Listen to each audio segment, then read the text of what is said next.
And हमने कहा कि देखिए हम स्टूडेंट इशू पे डिस्कस करना चाहते हैं और स्पीकर ने हमें कहा कि डिस्कशन के लिए उन्हें सरकार से पूछना है। मतलब आप समझिए, speaker is telling us that to debate in parliament he has to take permission from the government. He is openly telling us that. ठीक है, देखिए इशू स्टूडेंट्स की है, यूथ के फ्यूचर की है, और ये जो किया जा रहा है, लोगों को मारा जा रहा है, पीटा जा रहा है, this is completely un Indian. Modi ji has not even apologized for what has happened yesterday. Now, ये जो युवा हैं, ये एजुकेशन सिस्टम के बारे में, टेस्टिंग सिस्टम के बारे में प्रोटेस्ट कर रहे हैं। पूरा देश जानता है कि education system, testing system is broken. It has ceased to exist. Testing system has been hollowed out by termites. That is all they're saying. Nothing wrong with it. We've been saying it. I've been doing presentation after presentation about this. Why is the Prime Minister silent? What is the reason? He should apologize to the students and he should stop this nonsense of police people thrashing students. This is completely wrong. Sir, उनका हवाला देते हुए किरण रिजिजू ने कहा कि आज वो NDA की बैठक में प्रधानमंत्री ने कहा कि हमने त्वरित एक्शन लिया, हमने बहुत रैपिड एक्शन लिया। We are concerned, Prime Minister is concerned about the students and their future. Action was taken. 13 people were arrested. That has been briefed by the point is that this is no way to treat the young people of this country. The young people of this country do not have any opportunities. All the doors are closed. There is only one door which is open, which is the door of the competitive exam, and that door is also destroyed. What are these students here? They are not just complaining about the education system. They are complaining about their future. They are saying that in this country today, because of Mr. Adani and Ambani, because of the RSS complete takeover of the education system, because of the pracharaks becoming vice chancellors of universities, we have no future. That's what they're saying. This is not just about education. This is about the future of young people. They watch, they look at Mr. Ambani's wedding and they watch 1,000 crores being spent over there, and they have no money to open a business if they want. They have no future. That is what this is about. This is much bigger than simply education. This is the students of this country saying, in India, we have no future. We want a future. This is legitimate. There's nothing wrong with this. And instead of saying that, okay, we are going to work to improve the education system, we are going to work to fix the testing system, Prime Minister, I don't know what he's doing. So that's the story. So are you going to meet the injured students? Of course I'm going to meet the injured students. Dharmendra Pradhan के इस्तीफे से कम में आप लोग मानेंगे? This is Dharmendra Pradhan, he's an intermediary. Absolutely he should resign. But Dharmendra Pradhan hasn't beaten up these students. Home Minister has. He should resign. And Home Minister reports to Prime Minister. He should resign. What is going on? Absolutely disgusting. This is no way. I mean, these are young people. They have a genuine problem. We all know what that problem is. We all know that every time they spend money, that their parents take loans for them. They struggle. They have to go to coaching centers. All sorts of things. They face immense struggles basically because they want a bright future for themselves. And they see that there's a possibility for a future. And you're just destroying that future. So this is a very deep problem. This problem has been there for many years and we have been talking about it for many years. I remember when I was in UP, I was taking this problem up because every young person I met, you will not believe, I met a person he was 28 years old and he was crying because he said that every time he has given the exam, and he has given the exam so many times, it's the paper leak, something goes wrong, and he's at the same time he feels that now I've invested so much in this. If I leave it now and try to start looking for a job now or try to do something, I will have no future. So he gets stuck in that cycle of going on and on, giving more and more exams and tests and preparing, and the boy is 28 years old. And it's not one person, there are thousands and thousands of children like this. Everybody, every parent who is a parent of a child who's studying for an exam, every parent, we know what the children go through. We know how much they struggle, and these children are children who don't have resources. So they have a genuine problem. They are genuinely just asking. They had said they were going to do a peaceful protest. They were genuinely simply asking that they should be heard. Now the Prime Minister, he is the leader of the country. This is the youth of the nation. This country belongs to them. This parliament belongs to them. We are all here because of them. So the least he can do is hear them out, listen to them, call them, understand what the issue is. They are asking rightly for the resignation of the minister. So he is the person who is responsible. नहीं, देखिए, हम राहुल जी लगातार इस मुद्दे को उठा रहे हैं काफी समय से. ये कोई नया मुद्दा नहीं है, लेकिन इशू ये है कि ये बार बार हो रहा है और इस पे कोई कार्रवाई नहीं होती है. मुझे याद है जब मैं यूपी में काम कर रही थी तो जो पेपर लीक हो रहे थे वो एक दो जो एकदम जो नीचे वाले अधिकारी हैं उनको आपने अरेस्ट कर लिया या 2 दिनों के लिए रख लिया थाने में, उसके बाद बात वहीं पे रुक जाती है. किसी पर कार्रवाई नहीं हुई है, किसी पर कोई ठोस कार्रवाई नहीं हुई है.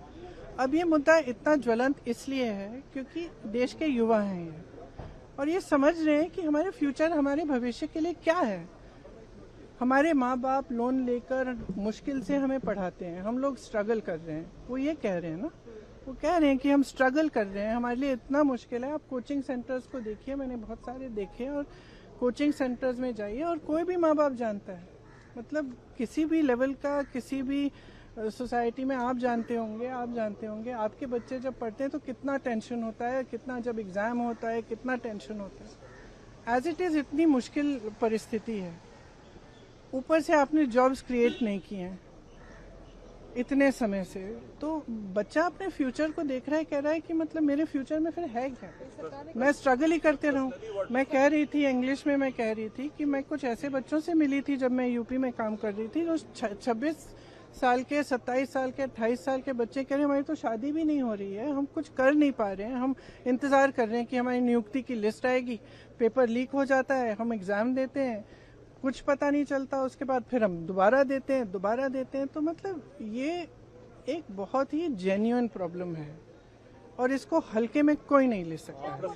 ये एक बहुत जेन्युइन प्रॉब्लम है. आज युवा बहुत ही दुखी है एक्चुअली. ये जो आप नाराजगी देख रहे हैं ये एक्चुअली दुख है कि हमारे फ्यूचर, हमारे भविष्य के बारे में कौन सोच रहा है. और इनकी सिंपल सी चीज़ है, आप प्रधानमंत्री हैं, आपकी जिम्मेदारी है, ये युवा हैं, हम सब इस सदन में रोज आते हैं. आप ना तो यहाँ पे आप चर्चा करना चाहते हैं, ना ऑपोजिशन को आप पॉइंट उठाने देते हैं, आप डिस्कस नहीं करना चाह रहे हैं. ये सदन है किसका? ये उन्हीं युवाओं का है ना जिसको आप रोक रहे हैं बाहर, जिन पर आप लाठीचार्ज कर रहे हैं, जिन पर आप आंसू गैस चला रहे हैं. ये तो मतलब ये सदन ही उनका है. हम सब यहाँ हैं, किसने हमें यहाँ रखा है? उन्होंने ये रखा है. तो उनकी बात तो सुन ले, उनकी बात तो सुन ले. मोदी एंटी यूथ है, बिल्कुल एंटी यूथ है. देखिए एंटी यूथ है, एंटी गरीब है, एंटी किसान है. अब 12 साल हो गए, हम सब देख रहे हैं ना, किसान आंदोलन कर रहे हैं, आप उन पे दमन कर रहे हो, अब बच्चों पे दमन कर रहे हो. बच्चे हैं, सुन लीजिए इनकी बात, क्या होने जा रहा है. अगर इनकी बात शांति से सुन लें, आप मंत्री जी की जिम्मेदारी है, उनसे रिजाइन करवाइए. देखिए एक जमाना था जब मंत्री जिम्मेदारी लेते थे. मुझे याद है एक ट्रेन का एक्सीडेंट हुआ था शायद 80s में, अगले दिन उन्होंने इस्तीफा दिया.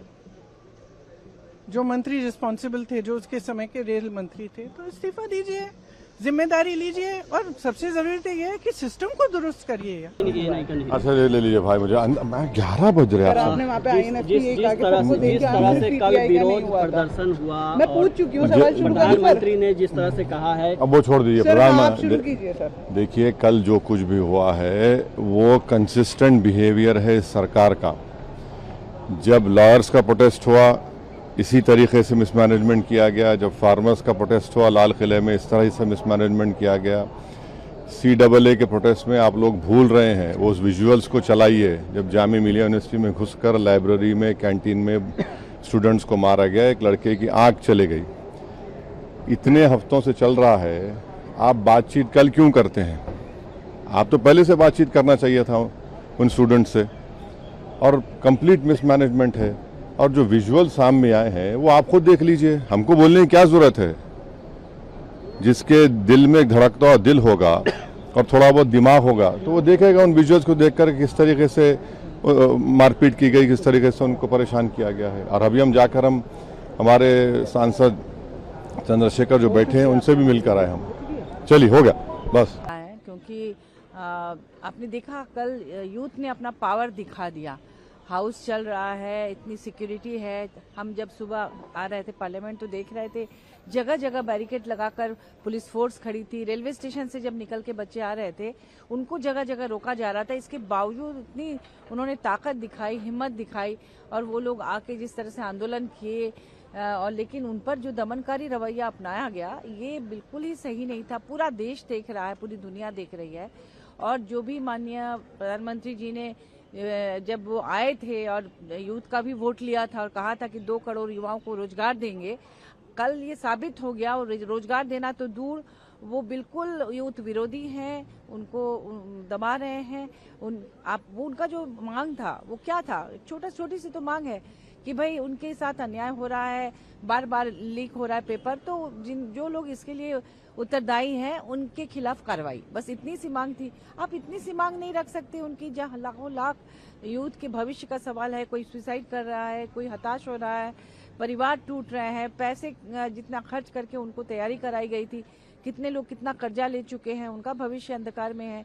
तो आप आखिर किसके लिए देश चला रहे हैं? चंद पूंजीपतियों के लिए, जिनके लिए आप उनके हित में आप कभी पोर्ट दे देते हैं, कभी एयरपोर्ट दे देते हैं, एयरलाइंस प्राइवेट हो गया है, कितने सारे जितने भी इंडस्ट्री हैं वो आप लेकर सरकार से लेकर जानबूझकर उसको दे दे रहे हैं अपने इंडस्ट्रियलिस्ट बंधुओं को। तो ये देश इंडस्ट्रियलिस्ट लोगों का सिर्फ नहीं है, ये आम जनता का देश है, युवाओं का देश है और देश का भविष्य युवा है। तो उनके साथ जो भी कुछ कल किया पूरे देश और दुनिया ने देखा और हर तरफ इसकी निंदा हो रही है। मैम कल नड्डा जी से मुलाकात भी हुई थी, इनके जो प्रतिनिधि थे, लेकिन CJP का कहना है, कांग्रेस जनता पार्टी का, कि ये मुलाकात जो है टाइम वेस्ट करने वाली रही, बस खाना पूर्ति, ये खाना पूर्ति थी। आप ये कह सकते हैं कि आई वॉश था कि जो लोग आए हुए हैं, युवा आए हैं, उनको दिखाने के लिए कि भाई हम बात कर रहे हैं। इतनी संवेदनशील होती अगर ये सरकार, तो अब 22 दिन से ये आंदोलन चल रहा था, सबको पता था कि संसद आरंभ होगा तो सारे जो यहाँ के सांसद हैं वो उनसे मिलेंगे, उनकी बात सुनेंगे, इस तरह का क्यास हो सकता है। तो पहले ही क्यों नहीं जाकर उनसे वार्ता करके उनकी जो भी मांग है उसे पूरी कर दी जाती। आप सोचिए कि 56 इंच चौड़ा सीना की बात करते हैं, लेकिन कल जब यहाँ पर पार्लियामेंट तक यूथ पहुंच गए थे तो पीछे के दरवाजे से उन लोगों ने क्यों प्रधानमंत्री जी को निकाल दिया? सामने सामना करते, जाके खड़े हो जाते, यूथ शांत हो जाती, उन्हें अच्छा लगता कि उनके देश का प्रधानमंत्री उनके प्रति कितना संवेदनशील है। ये इतना बड़ा मौका आपने गंवा दिया। तो यूथ तो नाराज है और इसका असर आपको दिखेगा। हालांकि इधर हाल फिलहाल जितने भी चुनाव थे उन चुनाव से पहले आपने कुछ और रवैया अपनाया और अब जैसे चुनाव खत्म हो गया आपका पूरा रुख बदल गया। Thank you. Sir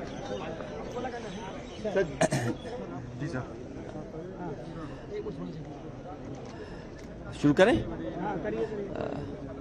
Bharatiya Janata party अपने मंत्रियों पे और संगे साथियों पर इसलिए दबाव नहीं बना पा रहे हैं और इस्तीफे का दबाव इसलिए नहीं बन पा रहा है क्योंकि वो जानते हैं अगर इस्तीफा दे दिया तो दबे हुए राज भी वो न खोल दें। इसलिए भारतीय जनता पार्टी अपने किसी संगी साथी मंत्री पर दबाव नहीं बना पा रहे हैं और वही कारण है जिसकी वजह से इस्तीफा नहीं हो रहा है। इस्तीफा देने वाले कहीं दबे हुए राज न खोल दें, इसलिए किसी का इस्तीफा नहीं हो रहा है।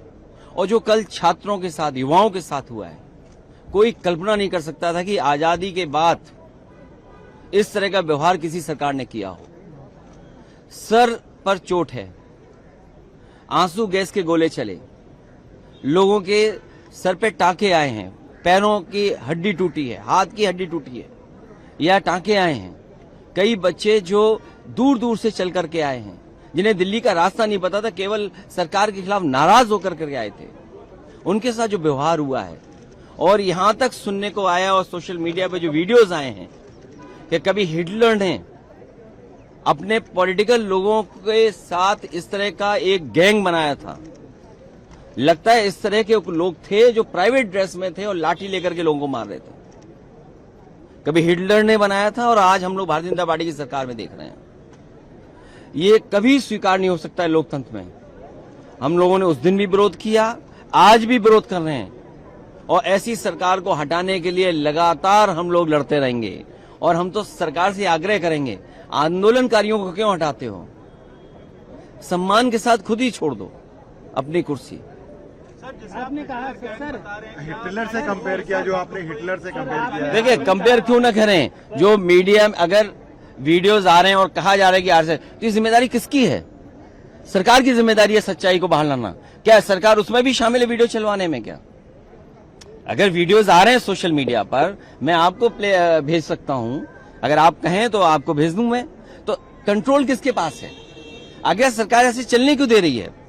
अगर सरकार की बदनामी हो रही है और सरकार की लाठी से ही छात्रों का, नौजवानों का, युवाओं का सर फूट रहा है, आंसू गैस गोले चल रहे हैं, आप करंट लगा रहे हो, किसने नहीं देखा, किसको नहीं समझा? और दुर्भाग्य देखिए क्या है कि कई मीडिया के लोगों को वहां खड़ा होने पर भी उनको भी विरोध का सामना करना पड़ रहा है। इसलिए कम से कम आप लोग भी तो क्रेडिबिलिटी थोड़ा बचाओ। और जो डॉक्टर्स, जो वीडियो मैंने भी पोस्ट किया है, डॉक्टर्स क्या बता रहे हैं कि सर खुले हुए आए लोगों के, बच्चों के। क्या इसीलिए सरकार बनी थी? इसलिए इनका नारा था सबका साथ सबका विकास। यही सबका साथ है और यही युवाओं के लिए संदेश है और यही विकसित भारत है, यही अमृत काल है। क्या यही विश्वगुरु बनने का रास्ता है? क्या आप छात्रों पर लाठी मारेंगे, आप नौकरी नहीं देंगे? और अगर नीट में हेरा फेरी हुई है, नीट का पेपर लीक हुआ है, तो किसकी जिम्मेदारी थी? ये सरकार की जिम्मेदारी थी और सरकार ने स्वीकार किया, इसीलिए तो नीट एग्जाम दोबारा किया। और ये केवल दिल्ली में नहीं हो रहा है, देश में जहां जहां भारतीय जनता पार्टी की सरकार है वहां पेपर लीक हो रहे हैं। और यूपी में तो 20 पेपर लीक हुए हैं, एक के बाद एक, और लगातार पेपर लीक हुए हैं। इसकी जिम्मेदारी किसकी है? इसलिए भारतीय जनता पार्टी अपने संगी साथी मंत्रियों पर कोई दबाव नहीं बना पा रही है, क्योंकि वो जानती है कि जिस समय उन पर दबाव बनाकर इस्तीफा लेंगे तो दबे खुचे राज भी वो मंत्री लोग खोल देंगे। सर क्या है दबा खुजा राज जो आप बार बार कह रहे हैं? कुछ तो हो गए, नहीं तो इस्तीफा क्यों नहीं दे रहे हैं? जब आप खुद दोबारा करा रहे हैं, आप परीक्षा दोबारा क्यों करा रहे हैं? इसीलिए करा रहे हैं कि पेपर लीक हुआ है। तो आप तो खुद ही स्वीकार कर रहे हैं कि पेपर लीक हुआ है। अगर पेपर लीक वाले पकड़े गए हैं, वो किन के साथी हैं, किन के संगी साथी हैं? सर मीटिंग मांग चाहते हैं क्या इस मुद्दे पे? सदन की नहीं चला, चर्चा की मांग चाहते हैं। चर्चा हो और बात तो साफ हो। अच्छा, मंत्री जी को क्यों रोक रखा है? मंत्री जी को क्यों नहीं हटाते हो आप? भाई पेपर लीक हुआ है, करोड़ों परिवार उससे प्रभावित हुए हैं। कि यूपी में 4 लाख बच्चों ने लिखा, लगभग देश के पैमाने पे, इतने बड़े पैमाने पे लिखा, तो कितने करोड़ परिवार हो गए? तो आप क्यों स्वीकार नहीं कर रहे हैं? और क्या दबाव है जिसकी वजह से आप इस्तीफा नहीं ले पा रही हैं? बताइए। आप आंदोलनकारियों को हटा रहे हो। मीटिंग में प्रधानमंत्री जी की तरफ से कहा गया कि सख्त एक्शन लिया गया है, नीट एग्जाम में जो भी दोषी है उनको गिरफ्तार भी किया गया है, और ये कलेक्टिव रिस्पॉन्सिबिलिटी। तो किस क्या कहें? ये कलेक्टिव रिस्पॉन्सिबिलिटी कैसे हो सकती है? ये सरकार की जिम्मेदारी है कि पेपर लीक ना हो। और उसके बाद अभी शिकायतें आ रही कि बच्चे जो अपनी ओएमआर शीट दिखा रहे हैं, उसे बड़े पैमाने पे धोखाधड़ी हुई है उनके साथ। उसकी जिम्मेदारी किसकी है? क्रेडिबिलिटी कौन बेटर करेगा? क्रेडिबिलिटी कौन अपनी ठीक करेगा? और सोचिए आप, सदन में अभी भी नारे लगा रहे हैं दान चोरी के बाद भी। इससे ज्यादा शर्म की बात क्या हो सकती है? एसआईटी के बाद एसआईटी बन रही है, एसआईटी ने पोल खोली, कुछ राज खोल दिए, अभी और राज खुलने जा रहे हैं।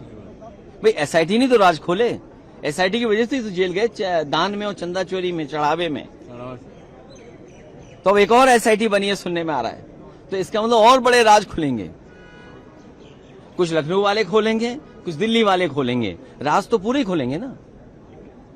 सर कल डिम्पल मैम खुद गई थी प्रोटेस्टर्स के साथ, लीड कर रही थी, तो क्या आज आप मिलने जाएंगे? क्योंकि जनता प्रोटेस्टर घायलों से मिलने छात्र जो वहाँ पर रहा, उनका इलाज सरकार कराए, स्वस्थ हों, ये सरकार की जिम्मेदारी है। ठीक, धन्यवाद। Thank you sir.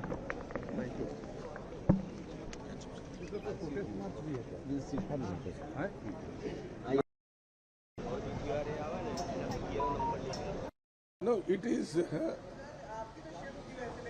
proved that Modi is anti-youth because when he became first-time Prime Minister before elections, he promised that he will give 2 crores employment to every year, which he has not done. It means that he is only used that phrase only to come to the power, not in the interest of the youth. He is against youth. That's why he is not implemented. More than that, when the NEET paper is leaked, there is a unrest among the youth, and there is Chung Chuk, who is heading the organization. He is under indefinite hunger strike, and his life is in threat. There is no responsibility from the government. They should at least talk in the parliament, reply in the parliament, so that the people of India and the youth will hear what is the response from the accountable government. Our democracy is accountable government. Our government is working as per the law, as per the constitution. Both are not being implemented by Modi government. Today also, yesterday we asked for reply from the Prime Minister, Home Minister, Parliamentary Affairs. None of them spoke in the Parliament. Rather, continuously 4 or 5 times. Why they postpone, adjourn the House 4 or 5 times? Mean every time somebody will come and sit as a panel speaker, and they give speech that the opposition is not allowing the House to run. That will go in record.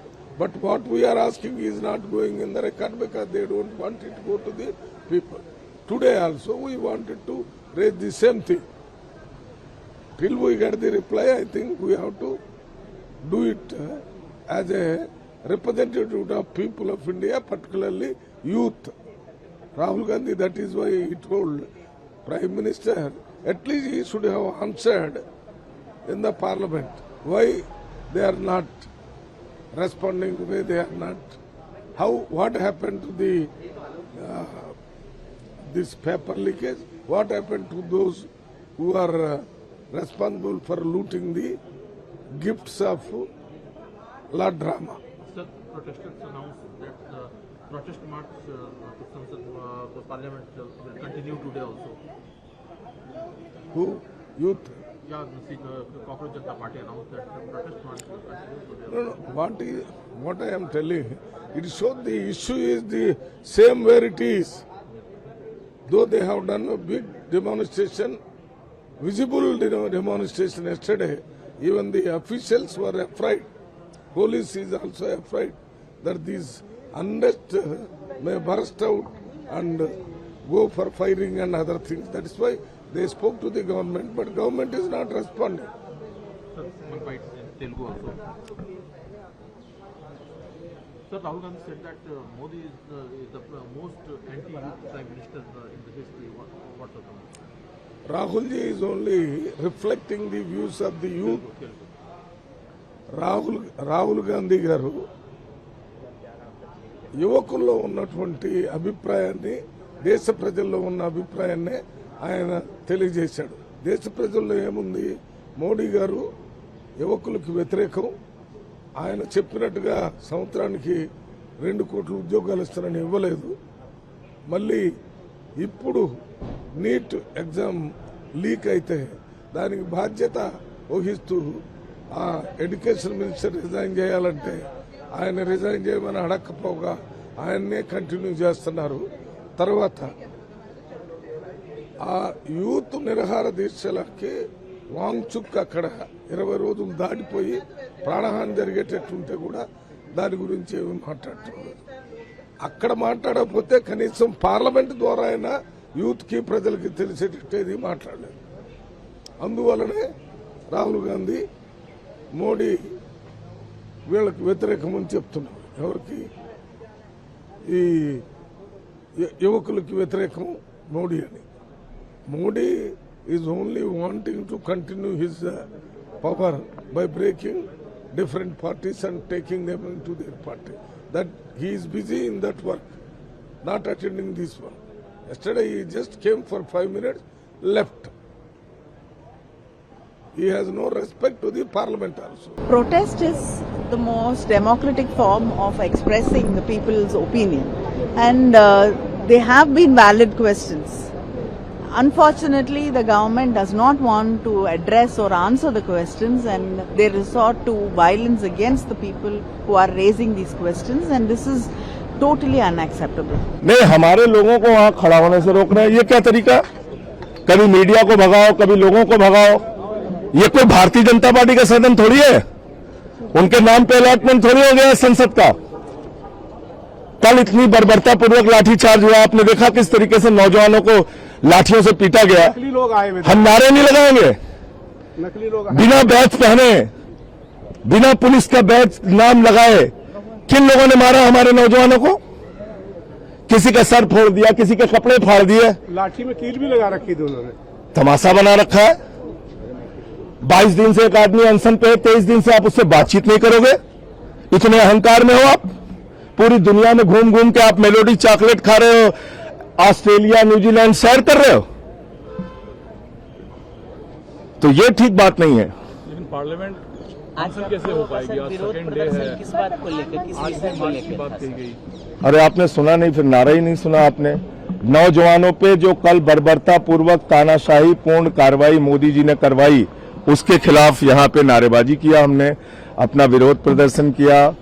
और जो कार्रवाई कल हुई वो जलियांवाला बाग कांड की याद दिलाती है। दिल्ली की सड़कों पर युवाओं का खून बहाया गया, उनको मारा गया, पीटा गया। तो ये लोकतंत्र के अंदर लाठीशाही नहीं चलती, संवाद चलता है। प्रधानमंत्री ने आज मैसेज दिया है, यूथ को कहा है कि पार्टी हमेशा यूथ के साथ है। उन्होंने कहा कि नीट के लिए चाहे कोई भी बड़े से बड़ा वकील करना पड़े, परपेट्रेटर्स को सजा मिलेगी। तो नीट जो 24 में हुआ था पेपर लीक, उसके लोगों को तो मोदी ने ही छोड़ा ना। सारे आरोपियों को तो मोदी ने छोड़ा, उनकी सीबीआई ने चार्जशीट फाइल नहीं किया, उस पर कुछ कार्रवाई किया मोदी जी ने?